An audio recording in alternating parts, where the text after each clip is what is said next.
Wow, would you look at this? Do you know what that is? That is the United States Capitol building. Ground Zero, the center, the hub. Really, in some ways, the most important building in Washington, D.C. Look at it. They got the vice president's limo over there. Senators and congressmen are going in and out of the building. And it's easily one of the most secure places on Earth. It's tripping me out that there's security way up there by the Statue of Freedom on top of the Capitol dome. Police and Secret Service and army-looking dudes behind every corner keeping an eye on us. This is incredible. I've never actually been over here to the west side of the Capitol building. Usually I look at the Capitol from the side that faces the Lincoln Memorial, the Washington Monument, but today I was looking at pictures of Abraham Lincoln's second inauguration, and I noticed that unlike most of the modern presidents, Abraham Lincoln was inaugurated right here. They must have had some sort of platform set up right here on the great steps of the Capitol. Because from what I can tell from the old 1860s photograph, Abraham Lincoln would have been standing right about here, right in the center with his head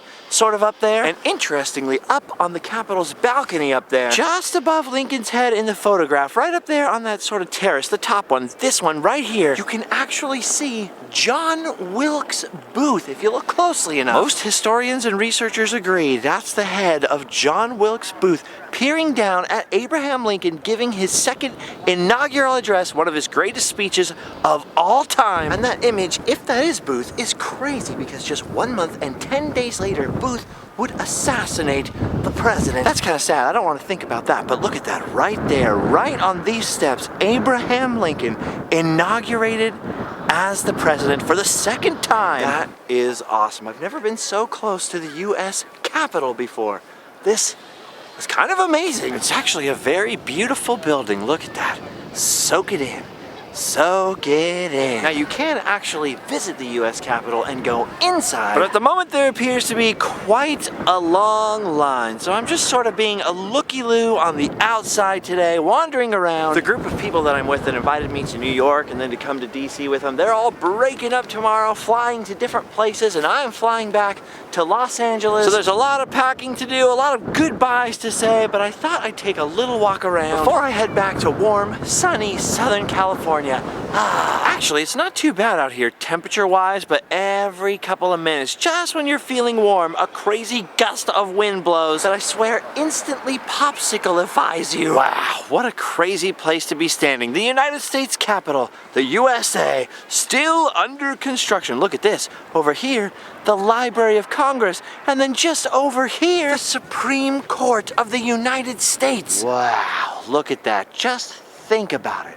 The Supreme Court, carved right into the front of the building up there in giant letters. It says, "Equal justice under law." It's a beautiful idea, seriously. Wow. I had no idea that the Supreme Court was so close to the U.S. Capitol building. I mean, I've been to the Capitol building before, but always on the other side. It's weird because you have the legislative branch of government, then you have the judiciary branch of government right across the street from each other, and then relatively speaking, the third branch of government, the executive branch, the president, is actually kind of far away. Wow, that is awesome. Never seen this building before, at least not up close. Sometimes though, I gotta be honest, I have trouble remembering what I have and haven't seen in DC because the first time I came here, I was in 8th grade. We came on a bus on one of those class trip type things, and we were looking at all kinds of different sites, one after the other after the other. But as far as I can remember, we did not come to the Supreme Court. We probably drove by though or something. Ooh, see, this building we actually got to come inside. There was no line at all for the Supreme Court building. Weird. Look at that. That's John Marshall's bench chair. We're actually in the Supreme Court building. Ooh, here's the model of today's Supreme Court courtroom. I don't know if they're doing stuff in there today and we'll get a chance to go inside or not. Oh, here's a statue of John Marshall himself. A lot of law students in this building and school children. Hey look, Sandra Day O'Connor. Ooh, they show a movie in here about the Supreme Court. No time, no time. There's actually a lot of stuff in here about Sandra Day O'Connor, which makes sense. Ah, look, they've got a portrait of Kramer's dad in here. I gotta be honest with you guys, I'm nerdy about a lot of things when it comes to history. Like, I really like history and some weird, obscure things. Supreme Court history, I'm just not too familiar with it. I don't know who Thomas McLaughlin is or William J. Brennan. But you know what? Coming here is going to inspire me to do a lot of reading. That's a good part about traveling and going to places that you normally kind of wouldn't go, like this. Kind of inspires you to check out things you normally wouldn't have researched. Look at this. Look in here. Look at that spiral staircase. Whoa. I didn't even know this was a thing. Apparently it's quite a famous thing. The Supreme Court building's crazy spiral staircases. I'm gonna be completely honest with you guys. I came in here mostly, about 99%, because I had to go to the bathroom. I really had no idea what to expect.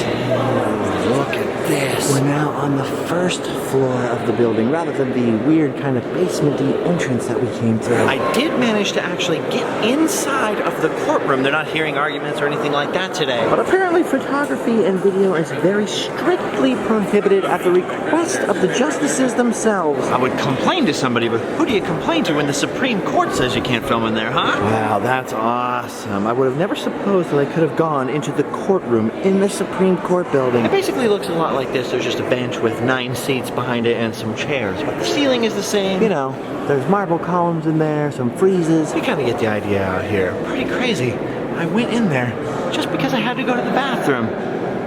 Life's an adventure. Okay, now we're inside the front door of the Supreme Court. That's kind of weird. Back we go out into the real world. What a surreal place to be, huh? All right, now I'm extra blind from this crazy marble out here. It was super dark in there. Whoa. That is blindingly bright in the sunshine out here with this marble floor and whatnot. Didn't realize I was gonna need my sunglasses today. Oh boy. Ooh, all right, I gotta go pack up and get ready to go to the airport soon. I'd better go. Goodbye, Supreme Court. Crazy how many important, life-changing, world-changing decisions are made up on this hill here. And I'm just trying to decide how to spend my last hour walking around here, the United States Capitol.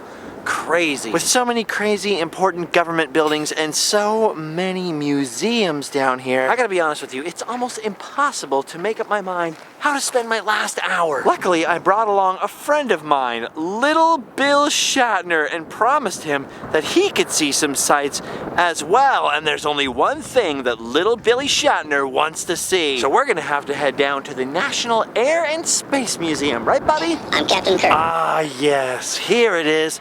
The Smithsonian Institution's National Air and Space Museum. Ooh, looks like it's a very popular choice today. This is what happens when a radical museum is free. Okay, that took a while, but look at this. Look at this, a lunar module like the one they used on the moon. And look right above it. Is that what I think it is? Oh my gosh, it is. That's the Spirit of St. Louis, the plane Charles Lindbergh flew solo over the Atlantic Ocean. I only have a few minutes in here because they're about to close in only like 30 or 40 minutes. So I gotta be careful not to be distracted, not to have my mind blown too much. But that's crazy. That's the first plane to go non-stop solo across the Atlantic, and then over there's the Bell X-1. That's the first plane to break the sound barrier. I actually went to the pit once where they load the X-1 on the bottom of the bigger plane that took it up into the sky where Chuck Yeager broke the sound barrier. Whoa, and then look at this X-15, highest flying and fastest jet. There's a lot going on in here, and then you turn around and just look at how many planes are in here, how many aviation milestones. I don't have time to see them all. I don't even have time to see half of them, but there's one thing I've got to see in here. It's no big deal. It's just something built by 2 bicycle mechanics, something that only changed the world just a little bit. Look at this. Do you know what this is? That right there is the Wright Flyer, the plane built by the Wright brothers. This is basically the first airplane. In 1903, the Wright brothers took this thing out to Kitty Hawk and had the world's first sustained flight, powered by a motor and carrying a human pilot. And this is it, the actual Wright Flyer. Look at that. The canvas obviously has been replaced since 1903. But this is more or less the same plane that Orville Wright piloted into history. Wow. A little bit different than the plane that I flew to New York on a few days ago. No first class, no business class. I don't even think they have drinks. I'm actually surprised at how big the Wright Flyer actually is. I don't know, for some reason, seeing the old black and white footage of them flying this thing always made me think of it being a lot smaller. See, first they worked at making gliders fly, then they worked at making gliders that had controls, then they had to come up with an engine, and of course a good design that could support a human pilot. And all the right elements came together for those first 4 flights at Kitty Hawk, North Carolina. Look at this. This is the original propeller from the Wright Flyer. One of 2. That's crazy. This is the plane that made it all possible. This is the plane that changed the entire world. Man, picture a world without airplanes. That's crazy. In 1903, that's only 115 years ago. If you think about it, it was less than 100 years between that and landing a human being on the moon. What was it, 66 years? I mean, in the scheme of things, that's not a long time. That's one person's lifespan. Imagine being a person who picked up the paper and read about the first ever airplane flight. Maybe as a kid or something like that. And then you're sitting there minding your own business in the old folks' home when you're watching Apollo 11 land on the moon on television. I mean, think about how much the world changed in our great-grandparents' and great-great-grandparents' time. Pretty darn crazy to think about. Whoa, look at just part of the bottom of the Saturn V rocket. Just look at the size of those things. Crazy. Look at all this stuff. I wish we had time to look at every single thing. Next time I come back to Washington, D.C., I'm going to make that much more of a priority. Which one of these is the astronaut's toilet? You think that's the toilet? No, that's the laundry machine. There it is. The Astro toilet. No door, though. Whoa. Gross. I want to learn about all of this stuff. But since I only have a little bit of time, we've got to go do the one thing that my friend Little Bill Shatner here wants to do. This outer space stuff is pretty impressive. But you know what I find really impressive? Is this. Would you feast your eyes on that? You may be thinking to yourself, big deal, it's a model of the USS Enterprise? No, it's not a model of the USS Enterprise. It is the Starship Enterprise. Well, I mean, okay, yes, I guess technically it's a model, but it's the model used in the actual 1966 TV series Star Trek. This is it. The actual Starship Enterprise. Wow, would you look at the size of that spaceship? It's amazing. It's incredible. It's ginormous. It's 11 feet long with the saucer section being almost exactly 1 alley wide, so 5 feet. This is the ship famously seen in every opening credit sequence of the original Star Trek show. Only actually, we never saw this side of it. Apparently, they could only shoot the original Enterprise from one side because this side had to have exposed wires sticking out to control all the lights and gizmos inside. So we were always seeing it from this other side. I guess that explains why we always saw it from the one side, even when they rarely showed it from the other direction. They just had backwards decals they could apply to this same side and reverse the footage. Well, explains why there's so much more detail on this side, huh? Wow, this is so crazy. Just think about what we're looking at here. The actual Enterprise. Captain Kirk's original spaceship. All I ask is a tall ship and a star to steer by. I like how there's real, actual, been-in-space spaceships in this museum. And I'm 10 times more impressed and more excited about this 11-foot model. I mean, think of all those original series adventures. They almost all took place in this ship. That's just amazing. I want it, you guys. I want this in my living room. I'm not 100% sure that my fiance would approve, but she's pretty cool. I think it'd be okay. Wow, look at it. Look at all the windows there. Now, those actually do have lights inside, and these nacelles over here, the warp nacelles,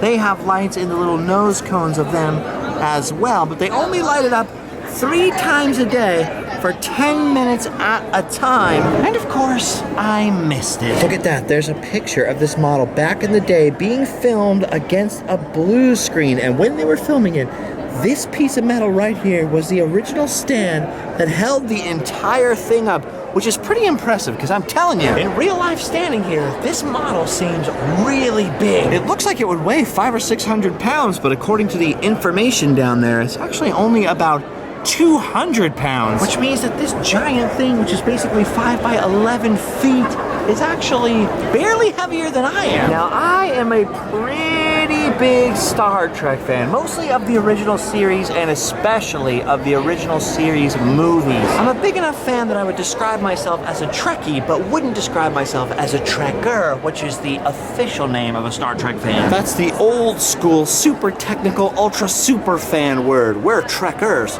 not Trekkies. So anyway, standing in front of this is just as exciting, if not honestly more exciting, than standing in front of the Mona Lisa. Isn't that funny to think about? This model here means more to maybe more people than that painting. Just standing there for the last 15, 20 minutes or so, I've actually seen grown men come up and get tears in their eyes looking at that thing, which then of course makes me start to get a little sweaty around this area as well. I mean, before being a geek or a nerd or a fanboy or a science lover or any of those things was cool and kind of chic, the ship brought together so many weirdos and misfits. I mean, Star Trek quite literally created an entire culture that influenced space exploration, science, even politics to some degree. Not to mention science fiction. See, I'm a bigger Star Wars fan than a Star Trek fan, but even George Lucas was super influenced, obviously, by Star Trek. Star Wars is sort of the space future that you want to watch, but Star Trek is sort of the space future that you'd rather live in, you know what I mean? Even though I guess technically this would be futuristic to Star Wars people as well, since Star Wars happened a long time ago in a galaxy far, far away. Wow. Warp speed, Mr. Scott. Beam us up, Scotty. Oh my gosh, I'm giving her all she's got, Captain. This is an amazing restoration, and I have to assume that for a 1960s TV show, this model was not this detailed originally. The sign underneath the Enterprise down here tells a really interesting story about Matt Jeffries, the Starship Enterprise's designer. Apparently, when he was showing Gene Roddenberry his original concept model for the USS Enterprise, he accidentally had handed it to him upside down, or he'd accidentally seen it upside down and really liked the way it looked. And then he had to persuade him not to have a ship that looked like this. Well, I gotta say, it's not that bad looking like that. But I do prefer right side up. By the way, you know all those Star Trek movies and episodes? You know, like in Next Generation when they're going through all those tubes, pulling out wires and stuff, and they call them the Jeffries tubes? Pretty sure those are named after Matt Jeffries, the creator, the designer of the Starship Enterprise. That is amazing. I've never seen this before. It wasn't here the last time I was at the Smithsonian, probably, I don't know, 10, 15 years ago. As far as I'm concerned, this is worth the whole trip to DC. Wouldn't you agree, buddy? I'm Captain James Kirk, commanding this vessel. Look at that. Captain Kirk reunited with his starship. That is amazing. All right, gang, it's hard to pull myself away, but I think I've got to try. Must resist staying forever. I want to look at Starship. It has been and always shall be our friend. I really want to take that home with me, but you know, the needs of the many outweigh the needs of the few, or the one. All right, goodbye, Starship Enterprise. I've got to boldly go back to my hotel and get packing. Thank you guys for sticking around and watching this video. And hopefully we'll be back in Washington, D.C. when it gets a little warmer. Hey, is that the Death Star? Nah. I know it was a short visit, but I think overall we had a pretty good first look around Washington, D.C. Lots of research done and lots of ideas in my noggin for future filming. And speaking of filming, the museum's gonna close soon because they're setting up to film something in here. So it's time to head back, pack, and then I'll have done my duty. I can go home and sleep well. See you guys in California. Bye-bye.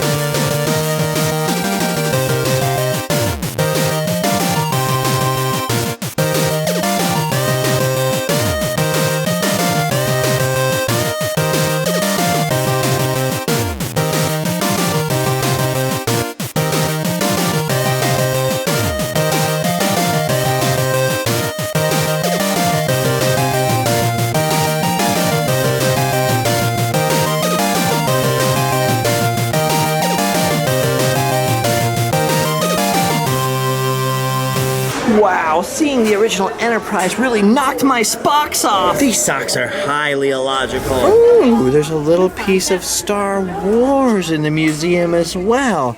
Down here in the basement. The original inflatable R2. Behind glass, of course, of course. sleepy I am. I think I found my new look, huh?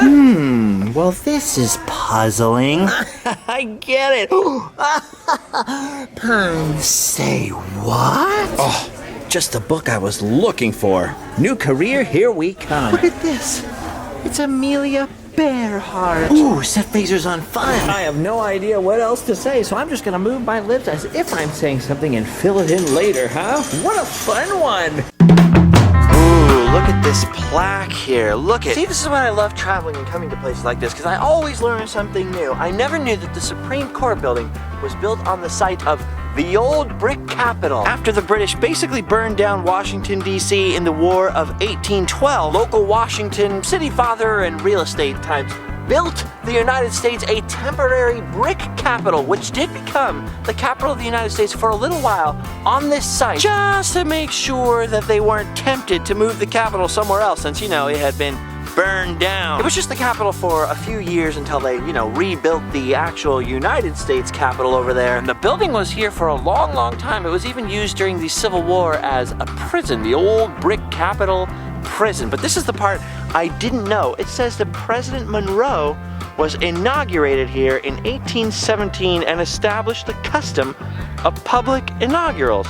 I never knew that. I mean, I knew Washington was inaugurated in New York. Remember, we visited that place a few days ago, and that was, I think, in public. Definitely all the old engravings show him being inaugurated outside of Federal Hall there. But I never really thought about the presidents after him. So apparently, James Monroe, the first president to have a public inauguration, or at least to kick off the streak. Ah, good old James Monroe, our most famous and beloved president. Kirk to Enterprise. Beam up. Beam up. I'm Captain Kirk. Beam up. I'm Captain Kirk. Beam up.